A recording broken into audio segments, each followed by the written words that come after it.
What's up, Eagles Nation? What's going on, NFL world? How you doing, Division Rivals? This is Stephen Hyder with Gate City Sports Channel, the sports channel where the cerebral NFL fan comes for about 10 minutes of daily content. All right, guys, today's topic, this is another one of these draft profile videos. Guys, we're still focused on running backs, and I'm going to talk about Virginia Tech running back Khalil Herbert. Some of you guys are going, Virginia Tech? He played one season as a grad transfer at Virginia Tech. Guys, before that, he was at Kansas. I will admit, I'm an ACC guy. I went to NC State. I followed the ACC for many years. I saw Khalil Herbert play a little bit, but he didn't really stand out in my mind when I was just kind of casually watching. So when I'm like really unfamiliar with a prospect, guys, what I like to do is just go back to their origins and understand who this player is I'm breaking down film on. And the first thing I called on to is this is a 954 player, area code 954. Significance of recruiting in area codes, guys, just know that Broward County, where Plantation, Florida is, major recruiting landscape, guys. That's one of the big places. If you guys watched the interview I had with Jalen Williams when we talked about recruiting, and we talked about recruiting Southeast Virginia, in particular to 757, 954 down in Florida, same kind of thing, guys. Major area. Just to give you an idea of who's coming out of this area, guys, defensive lineman, Jason Pierre-Paul, guys. Geno Atkins, Joey Bosa, Nick Bosa are all from this area, guys. Players in the secondary, you got Eddie Jackson, Fabian Monroe, Patrick Peterson. They're all from that area. Ryan Shazier, he was from that area. It's a shame his career got cut short, kind of, guys. Brian Burns, Devin Bush, those guys are all from there. Not a lot to speak of in terms of quarterback. The biggest name I can really come up for you guys is Geno Smith. Then you got guys like Robbie Anderson, Marquise Hollywood Brown, Jerry Jeudy, guys, Philip Dorsett, Calvin Ridley, and a little nice touch here for the Eagles, Markin Michael. He was also from that area. He's the brother of Sony Michel. I guess his name's Michel. My bad, guys. Running backs, James White, Giovanni Bernard, and Sony Michel. This is a major landscape, guys. This is a major recruiting area. So he's coming from a very high level of competition. So even though he was a 3-star, that caught me right away. But all right, guys, let's jump into the film. Let's talk about what I saw from the film on this prospect. Is there pressure coming? They're going to run it with Herbert. He finds a cutback lane. He's got a first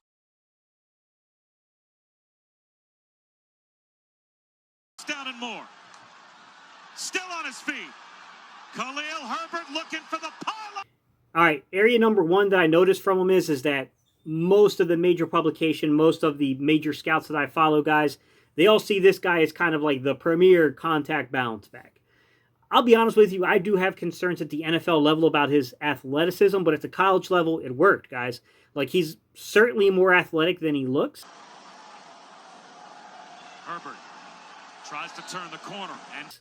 And I thought that he did fairly well on outside zone and getting to the edge, things like that. And I'll be honest with you, he had really good traits when it comes to patience and vision. Carolina in the top 10. And breaking tackles is Khalil Herbert. I thought he was really good at being patient, waiting for things, and keeping that vision for the holes to open and getting through. But what I will say is why I do think that he showed himself to be fairly athletic. At the college level, I don't think that he's necessarily like a dynamic athlete, guys. This is not Michael Carter. Herbert. Turn back.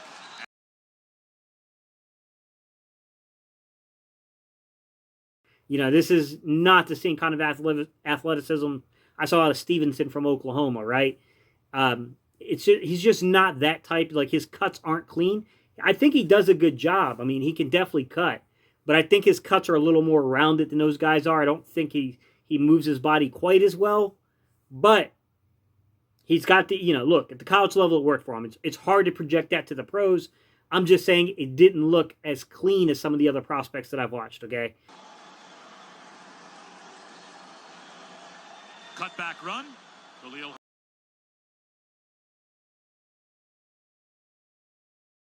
That's all I'm saying here, guys. I don't know if it'll translate for him or not at the next level.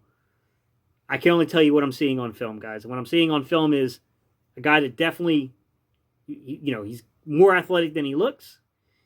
But at the same time, he may not be athletic enough to actually, like, have this kind of facilitate itself and, like, produce itself at the next level. It's a big question mark. I'm not saying he will or won't succeed here, guys. I'm saying this is a question mark based upon the film.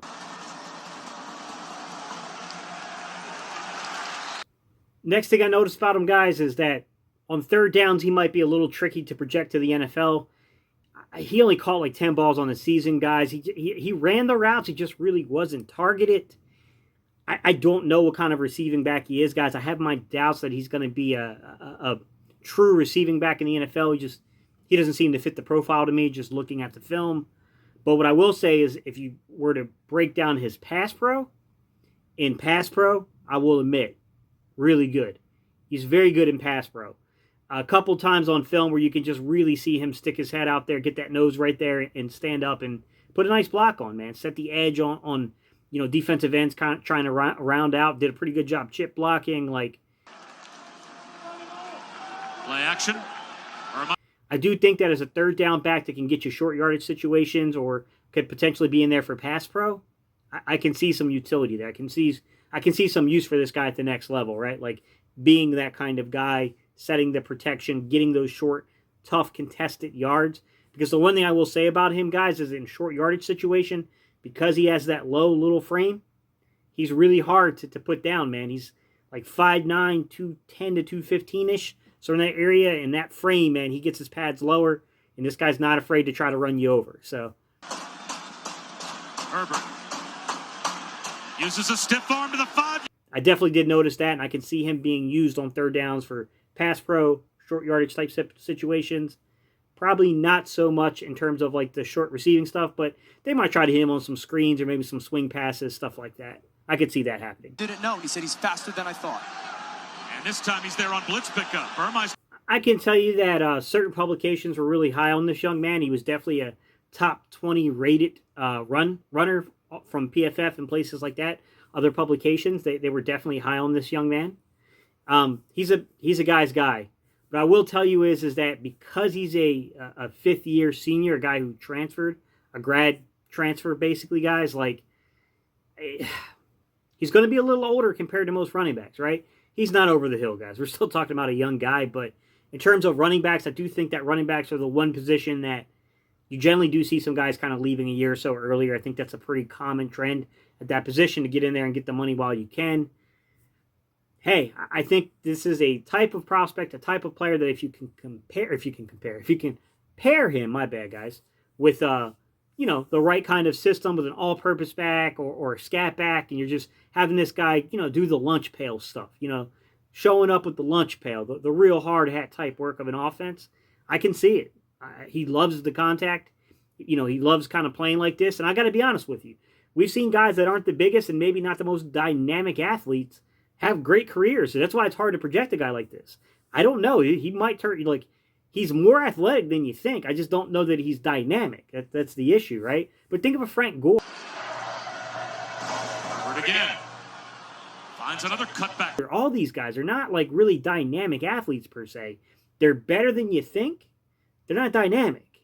But yet, all of them have had pretty good careers. And, Frank Gore's been around for quite some time, man. Carrying the rock for a long, long time. He's a difficult person to project, guys. I do like him, though. I don't know that I would project him over some of the other prospects. I kind of like Sermon a lot more than I like Khalil Herbert. I also really like Stevenson a lot more than I like Khalil Herbert. But I'm not going to hate this pick if it comes. The only issue I have is trying to project where he would land. I've seen some publications have him in the 4th round. I'll tell you this, man. Before he left mid-season to decide to transfer from Kansas, and it wasn't just like a one-year wonder thing with Virginia Tech, man. He was doing really good at Kansas before he decided to pull the plug and leave. So it's really difficult to project, guys. I'm going to say that the 4th round might be a little early, but ultimately I don't know, guys. I'm going to say he's probably a 5th round or later guy, but you know what? Look, man, they got a lot of scouts watching this guy, and they're saying the 4th round, so I don't know. Cutback run for Herbert. All right, guys, these are my thoughts on this particular prospect. I want to know, what do you guys think? What are your thoughts on him? How do you guys feel about Khalil Herbert? Definitely contact bounce back, guys. If you're looking for that thumper to get you some yardage, come in and compliment a guy like Miles Sanders. Miles Sanders is kind of in between a scat back and an all-purpose back. He's somewhere in between a nice little happy medium there. Let me know what you think. What do you think about Khalil Herbert, right? What do you guys think about adding him? Are you guys like, well, I mean, is he that much of an upgrade over other guys we have on the roster?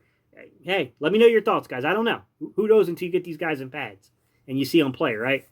But I'll tell you what, man. If you go back and you watch some of his games at Virginia Tech, he was impressive, guys. I'll say that. All right, guys, don't forget, if you want to support the channel, you can buy me a cup of coffee. The link is in the description below.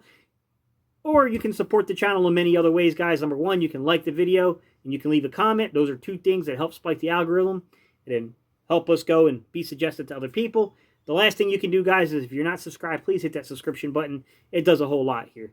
All right, y'all. I appreciate y'all tuning in, and I will see you all on the next video.